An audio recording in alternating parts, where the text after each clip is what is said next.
मैं हिलूंगा नहीं, ठीक है। हाँ सर। આપણે તો બધા ગુજરાતમાં છે તો ગુજરાતમાં गुजराती में बात करिए ना। हाँ। और राज्यपाल के साथ है तो फिर थोड़ा हिंदी आ जाता है, थोड़ा थोड़ा। પણ તમે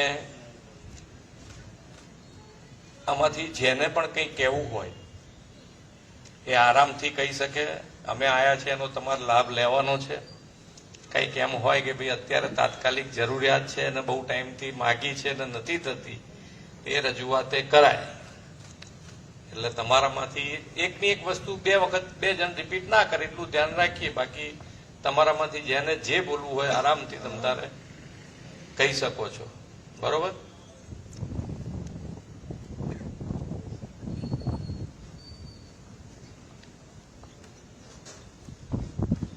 સરપંચે બેઠા છે, ક્યાં ગયા સરપંચ? હા, સરપંચની ફરિયાદ હોય તો એ કહેજો।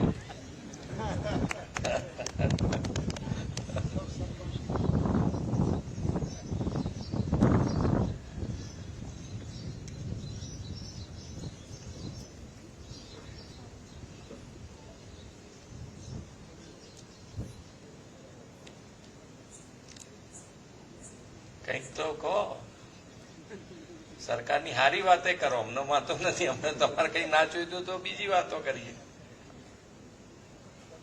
જો પેલા બેન ને, હા બોલો,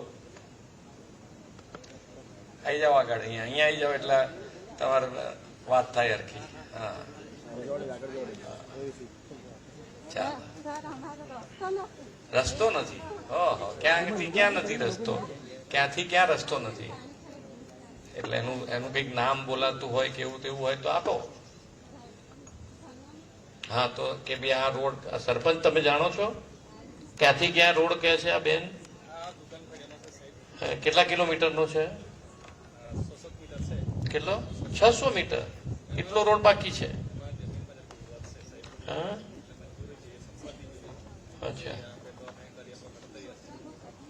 એમને પણ તમે સંમતિ આપો તો એ કરી આપવા તૈયાર છે એવું છે? સંમતિ અપાવી છે જમીનમાં?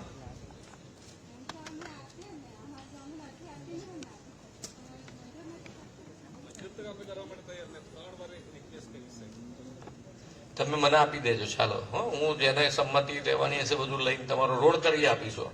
હા હા, હા સારું, રોડ થઈ જશે તમારા।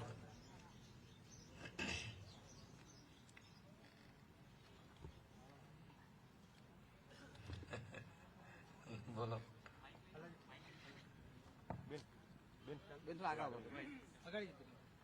નમસ્તે સર, આમ તો અમારું ગામ બહુ જ રળિયામણું છે, બધી રીતે સારું છે, પણ અમારા ખેરગામ ગામમાં જે પ્રોપર ખેરગામ બજાર છે ને ત્યાં ડ્રેનેજનો બહુ જ મોટો પ્રશ્ન છે। અને એમાં એવું છે સર કે લગભગ 25 વર્ષ પહેલા લાઈન હતી, એ લાઈન જર્જરિત થઈ ગઈ છે। તો હાલમાં કન્ડિશન એવી છે કે પાણી રસ્તાઓ પર નીકળે છે।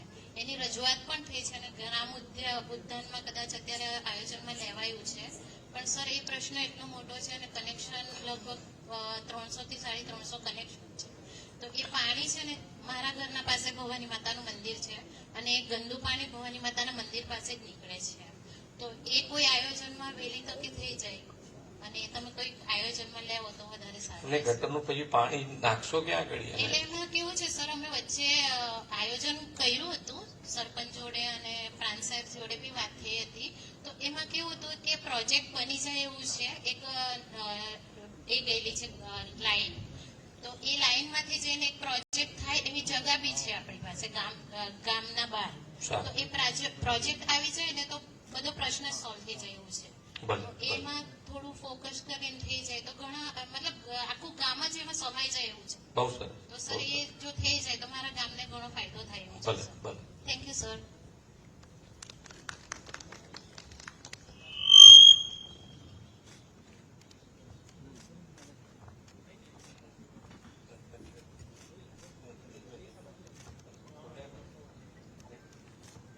નમસ્તે સર।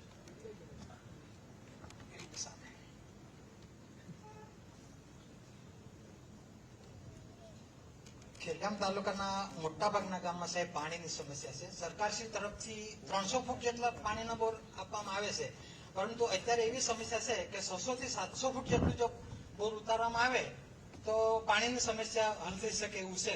અને મોટાભાગના ગામમાં, બધા જ ગામમાં પાણીની સમસ્યા છે.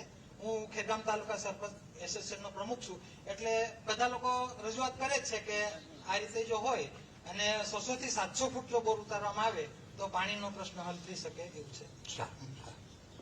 ચાલો તો આપનો હું કહી દઉં. ભલે નહીં થોડા મેં તો પેલા આજે આમ તો માનનીય વડાપ્રધાન શ્રીએ પ્રાકૃતિક ખેતી અને પ્રાકૃતિક ખેતીની મુહિમ આખા દેશમાં ચલાવી છે વડાપ્રધાન શ્રી. પણ આપણું ગુજરાત અને ગુજરાતનું નસીબ એટલું સારું છે કે આ મુહિમ આપણા રાજ્યપાલ શ્રી આચાર્ય દેવવ્રતજી આખા ગુજરાતમાં ગામે ગામ જઈને પ્રાકૃતિક ખેતીની સચોટ માહિતી, એટલે તમારા મગજમાં કોઈ પણ દ્વિધા હોય કે આ પ્રાકૃતિક ખેતી કરવાથી નુકસાન જશે, પાક થશે કે નહીં થાય, 1 વર્ષ કે 5 વર્ષ બેસી રહેવું પડશે, એવું કશું જ ના રહે. તમારા મગજમાં જેટલા પ્રશ્નો આવે એ બધા જ પ્રશ્નોના જવાબ આપીને તમારે ક્લેરિટી, અને બધું સાયન્ટિફિક. પાછું એવું નહીં કે ભાઈ આપણે કોઈ પાછું બીજું લઈ આવે કે આ તમારી વાત ખોટી છે. સાયન્ટિફિક રીતે તમારા મગજમાં પ્રાકૃતિક ખેતી ક્લેરિટી સાથે દરેકે દરેક ગામ જઈ અને માન્ય રાજ્યપાલ શ્રી આ મુહિમ ઉપાડી છે, અને એના જ પ્રોગ્રામમાં આજે મારે આવવાનું થયું એ મારું સદભાગ્ય છે કે આપ સૌની વચ્ચે મારે આવવાનું થયું. નહીંતર અહીંયા આવવાનું અમારા માટે કંઈક એવો કાર્યક્રમ હોય ને ક્યાંક આવી જઈએ તો વસ્તુ જુદી છે, પણ આવવાનું થાય નહીં. રાત્રે પણ અહીંયા રોકાઈશું તમારી જોડે. બાકી અત્યારે એક મોટામાં મોટી માન્ય વડાપ્રધાન શ્રીએ 150મી ભગવાન બિરસા મુંડાની જન્મ જયંતિના દિવસે 2 લાખ કરોડ રૂપિયાની જનજાતીય કલ્યાણ યોજના જાહેરાત કરી છે.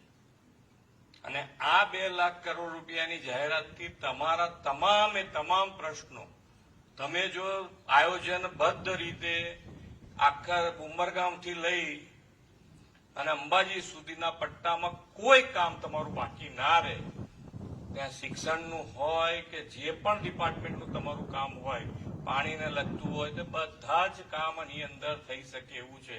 અને આપણે 5 વર્ષની અંદર આ 2 લાખ કરોડ રૂપિયા આ જ વિસ્તારમાં વાપરવાના છે. એટલે તમારું આયોજન, તમારું જેટલું સારું આયોજન થશે એટલા ઝડપથી તમારા કામ બધા પૂરા થઈ જાય એટલી મોટી યોજના માન્ય વડાપ્રધાનશ્રીએ આપી છે.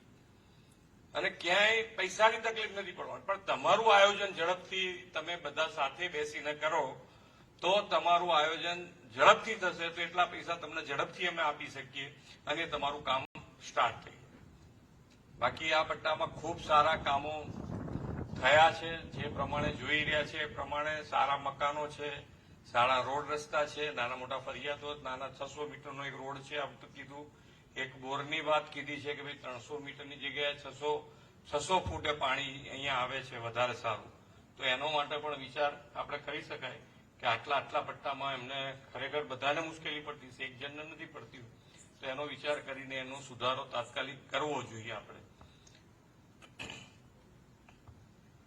અને એક ગટર લાઈનની જે વાત છે એ તો તમે ઝડપથી અમારી જોડે મોકલશો. તમને કયા હેડમાં પૈસા તમારી પાસે હોય ને તમે કરી શકતા હોય તો ઠીક છે, નહીં તો સરકારમાં મોકલજો, અમે મંજૂર કરીને મોકલી દઈશું તમને.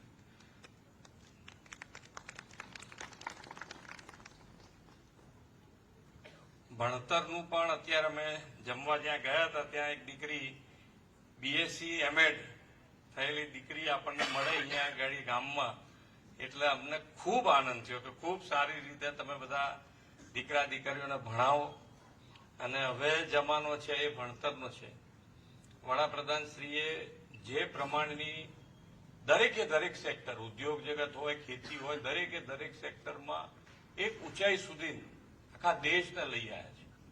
હવે એની અંદર આપણા છોકરાઓ જેટલું ભણેલા હશે, ધંધા રોજગાર પણ એટલા બધા સારા ગુજરાતમાં પણ છે ને હજુય નવા આવવાના છે. પણ આપણા છોકરા છોકરીઓ ભણેલા હશે તો જ એની અંદર એ લોકો જઈ શકશે, એનો લાભ ઉઠાવી શકશે. એટલે તમે વડીલો તરીકે તમારી શું જવાબદારી છે કે છોકરા છોકરીઓને ખાસ ભણાવો, અને ભણાવશો તો જ આગળની પરિસ્થિતિ જે આપણે વિકસિત ભારત અને વિકસિત ભારત માટે વિકસિત ગુજરાત, અને વિકસિત ગુજરાત એકલું શહેર કે સિટી વિકસિત થઈ જવાથી નથી થવાનું. ગામે ગામ આગળ લાવવાનું છે. છેવાડાનો માણસ, નાનામાં નાનો માણસ એ પણ મુખ્ય પ્રવાહમાં આવે, એના માટે વડાપ્રધાન શ્રી પ્રયત્ન કરી રહ્યા છે.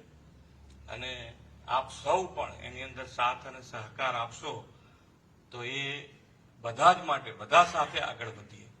બધા, સૌનો સાથ, સૌનો વિકાસ, સૌનો વિશ્વાસ અને સૌનો પ્રયાસ, આ કાર્યમંત્રથી જ માન્ય વડાપ્રધાન શ્રી કાર્ય કરી રહ્યા છે. અને આપણે બધા પણ એમાં જ સાથે મળીને જો આગળ વધીશું તો આપણે ચોક્કસ વિકસિત ગુજરાત લીડ લઈને વિકસિત ભારત બનાવવામાં સૌથી મોટી લીડ લઈને ગુજરાત આગળ વધશે.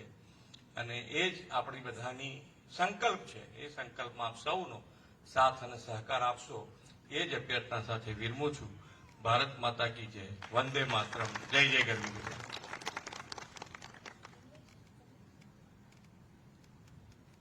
સાહેબ નમસ્કાર. મારો એક પ્રશ્ન સાહેબ છે.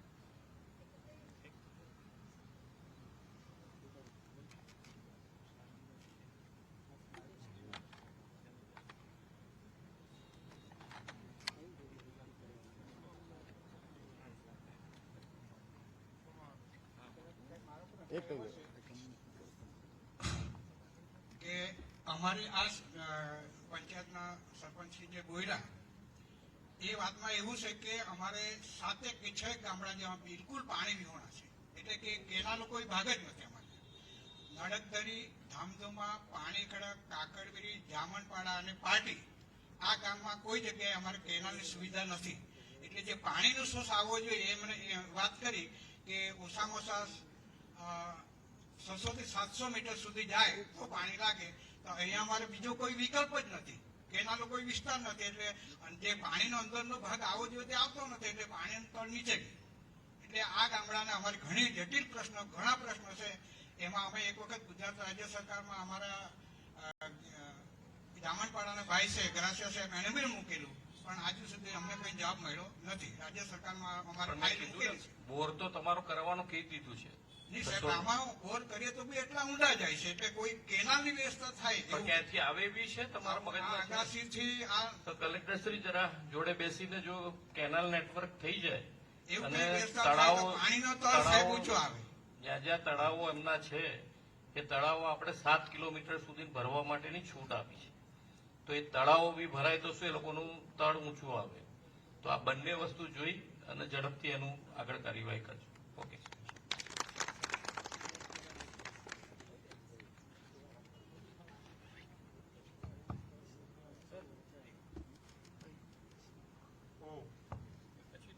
अब बाद में करना. ये सामने ना भाई जी बात बनेगी नहीं आपकी. जी सर, खाली चालू कर बैठेंगे सर. और कह रहे ना मुख्यमंत्री जी, जब तक चेहरे ना दिखे तो तालमेल नहीं जुड़ता. Okay sir. काफी हो गया, प्लीज या तो इधर आ जाओ. या हो गया बहुत, सबका हो गया, बाकी इधर आओगे तो रहा. इसको हटा दो. हाँ हटाओ. हाँ ओम. हमारे प्रदेश के बहुत ही लोकप्रिय और जनमानस के प्रति बहुत ही संवेदनशील मुख्यमंत्री आदरणीय श्री भूपेंद्र भाई पटेल जी, जिला पंचायत अध्यक्ष नवसारी श्रीमती निरालीबेन नायक जी, हमारे विधायक नवसारी माननीय श्री राकेश देसाई जी, अध्यक्ष तालुका पंचायत खेरगांव श्रीमती हंसाबेन देसाई जी, कलेक्टर महोदय श्री मनीष गुरवानी जी, जिला विकास अधिकारी श्री कार्तिक जीवानी जी, हमारे पुलिस अधीक्षक श्री राहुल पटेल जी और परियोजना प्रशासक आत्मा श्री स्वप्निल सिसले जी और इस गांव के सरपंच मान्य अश्विन भाई और यहाँ पर उपस्थित पानी खड़क गांव के बहुत ही सम्मानित भाइयों और बहनों, आपके गांव में आज माननीय मुख्यमंत्री जी और मैं और बाकी हमारे विधायकगण आप सब लोगों से वार्ता करने के लिए उपस्थित हुए हैं। मैं पहली बार किसी राजनेता को अपने जीवन काल में देख रहा हूं कि जिन्होंने सब लोगों के बीच में ओपन सवाल करने के लिए खुली छूट दी है। ये पहली बार घटना है। राजनेता लोगों से बचने का प्रयास करते हैं, पता नहीं कौन क्या बात बोले, क्या मांग शुरू कर दे। लेकिन माननीय मुख्यमंत्री जी इतने निर्दोष, पवित्र हृदय और आध्यात्मिक व्यक्तित्व हैं। जिस व्यक्ति की आत्मा अपने प्रजा के प्रति इतनी संवेदनशील होती है, वहां लोगों के दिलों में उनका बहुत सम्मान बढ़ जाता है। माननीय मुख्यमंत्री जी के साथ कई वर्षों से मैं रह रहा हूं। आपके प्रदेश का ये मैं सौभाग्य मानता हूं, गुजरात का। वैसे तो सारे गुजराती बड़े सौभाग्यशाली हैं जिन्होंने समय समय पर बड़े महापुरुषों को जन्म दिया। यहाँ बहुत बड़े समाज सुधारक स्वामी दयानंद सरस्वती हुए और कवि मेहता जैसे, नरसिंह मेहता जैसे व्यक्ति, और बाद में महात्मा गांधी, सरदार वल्लभ भाई पटेल, और वर्तमान में देश के यशस्वी प्रधानमंत्री श्रीमान नरेंद्र मोदी जी, जो विश्व नेता के रूप में दुनिया में सम्मानित किए जाते हैं। आप देखते हैं टेलीविजन में, जिस भी देश में वो जाते हैं वहां की सरकार अपना सर्वोच्च सम्मान देने में गर्व महसूस करती है।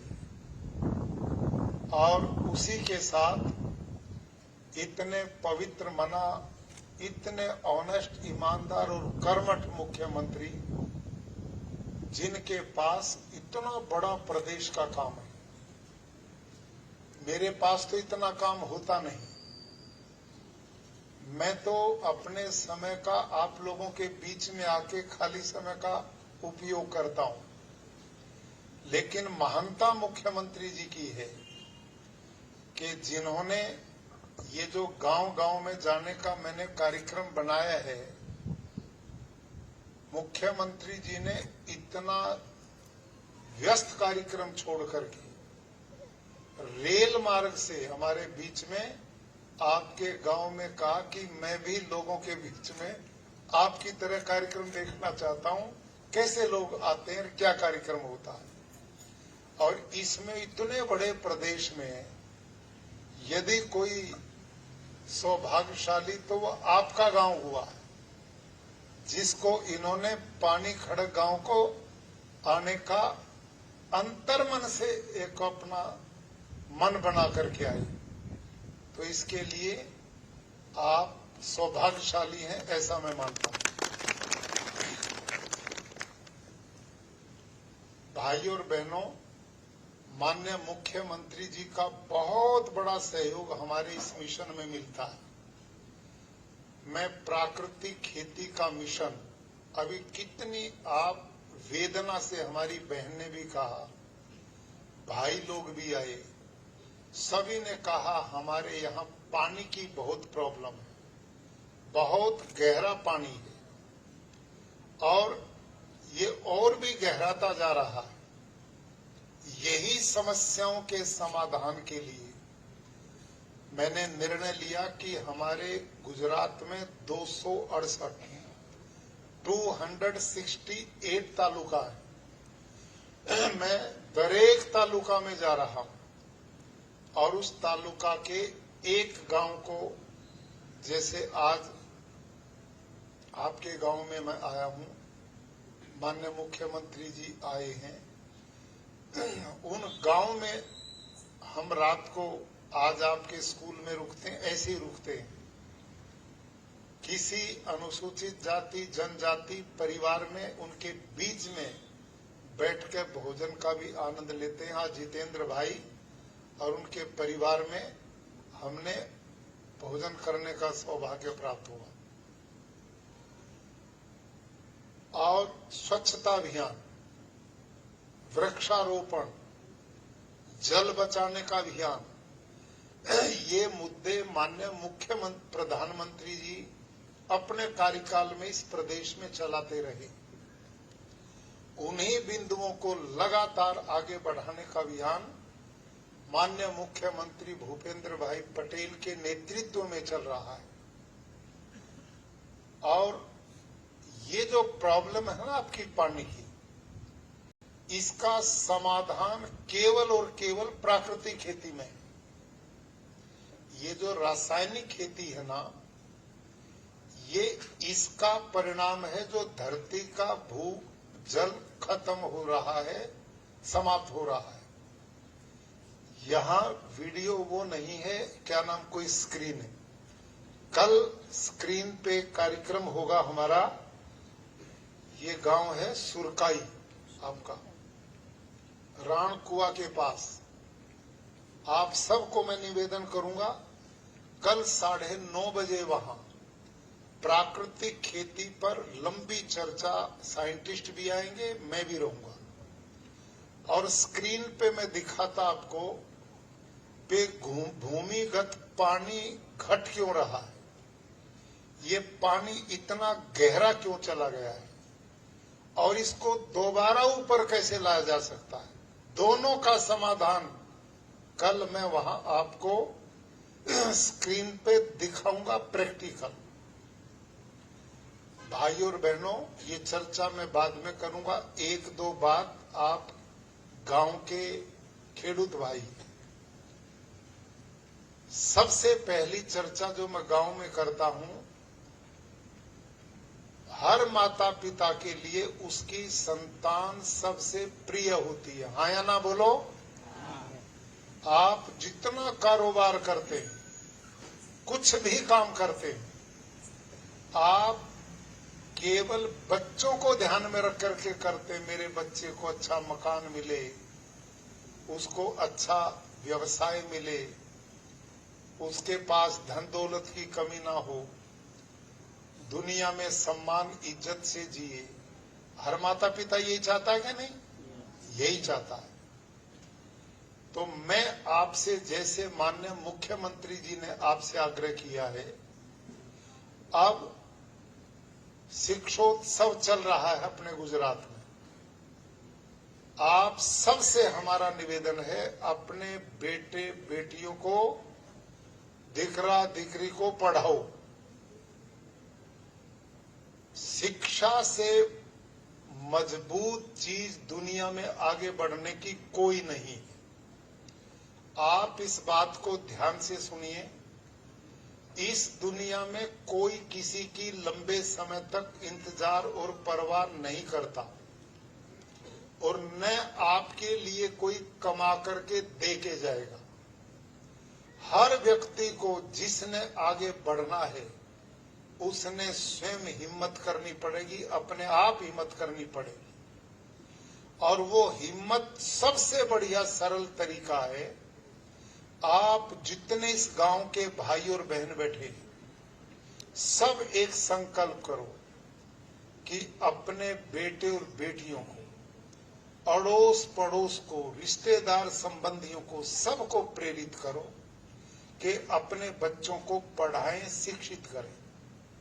शिक्षा एक ऐसा यंत्र है जो आपको हर मुसीबत से बाहर निकालने की ताकत रखता है। घर में एक बेटा पढ़ लिख करके योग्य हो जाए या बेटी, और वो कोई व्यवसाय रोजगार शुरू कर देता है, तो पूरे परिवार के संकट को खत्म कर देता है। इसलिए इसमें कोई लापरवाही मत बरतिए। अपने बेटे बेटियों को पूरा पढ़ाओ। अक्सर होता क्या है, आप 10वां दर्जा तक पढ़ाते, बीच में हटा देते, कोई 12 तक जाता, वो बीच में आ जाता है। ये मत करो।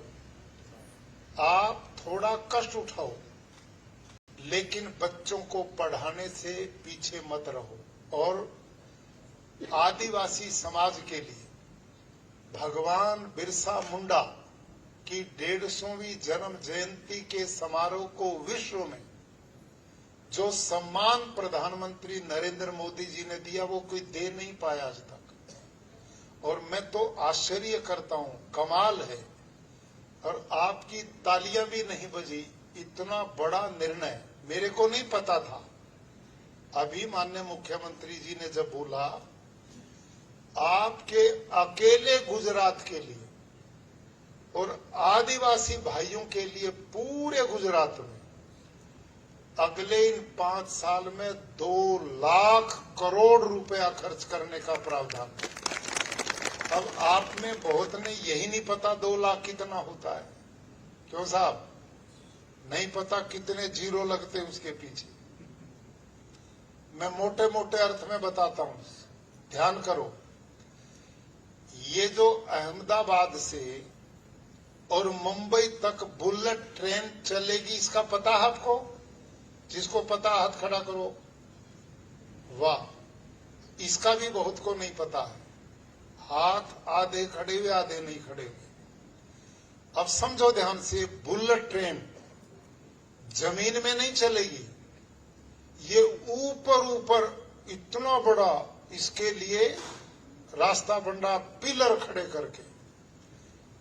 और अहमदाबाद से मुंबई तक इस पूरे प्रोजेक्ट पे 1.25 लाख करोड़ रुपया खर्च होगा पूरे पे। डबल रेल आएंगी और जाएंगी इसके ऊपर। बुलेट ट्रेन 300 किलोमीटर की गति से दौड़ेगी, यानी कि हेलीकॉप्टर से भी ज्यादा स्पीड उस गाड़ी की होगी। इतनी लंबी ये रेलवे लाइन है। इसके निर्माण में लगभग 1.25 लाख करोड़ रुपया खर्च आएगा। समझ में आई? और आप पर जो प्रधानमंत्री जी ने रुपया भेजा खर्च करने के लिए, वो उससे डबल 2 लाख करोड़ रुपया भेजा। कितना होगा ये? इससे कितना बड़ा कल्याण होने वाला है। ये जो समस्याएं आपने बताई ना, ये तो सभी इसमें इनका इलाज होगा।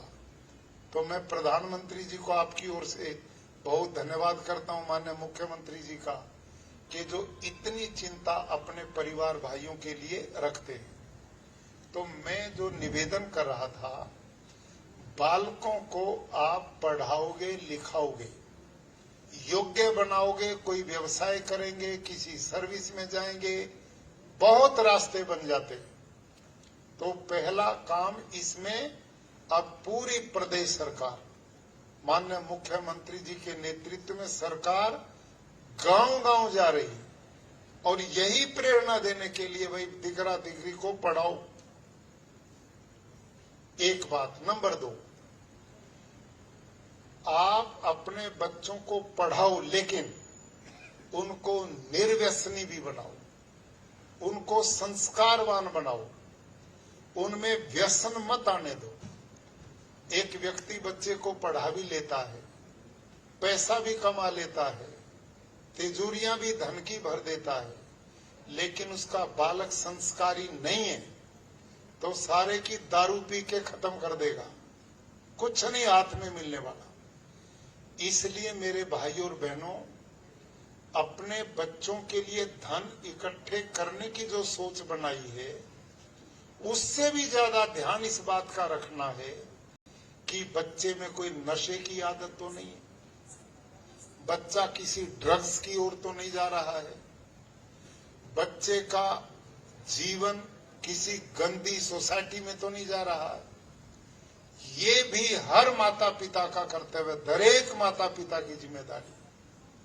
अक्सर होता क्या है, हम उनके लिए पैसा कमाने पे तो रात दिन लग जाते हैं और बालकों का ध्यान नहीं देते, वो बिगड़ जाते हैं। क्या करोगे ऐसी कमाई का? वो तो आपके कमाए पैसे का और दुरुपयोग करेगा। इसलिए अभी जब हम पीछे गांव में स्वच्छता अभियान चला रहे थे तो मुख्यमंत्री जी ने झाड़ू लगाते हुए एक बात पकड़ी कि इस गांव में लोग गुटखा बहुत खाते हैं, तंबाकू।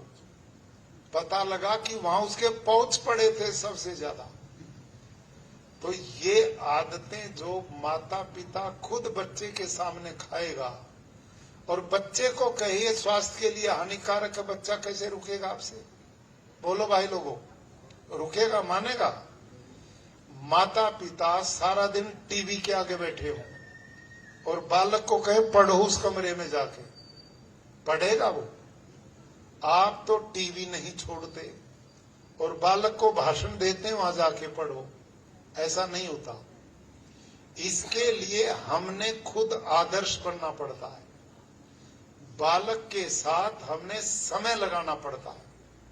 और जो माता पिता अपने बच्चों को समय देते हैं, अच्छी शिक्षा देते हैं, अच्छे संस्कार देते हैं, महापुरुषों की जीवनी पढ़ाते हैं, अच्छा सत्संग आध्यात्मिक विचारधारा देते हैं, उनके बच्चे उस संस्कारित होकर के अपने आप सब कुछ पैदा करने की शक्ति पैदा कर लेते हैं।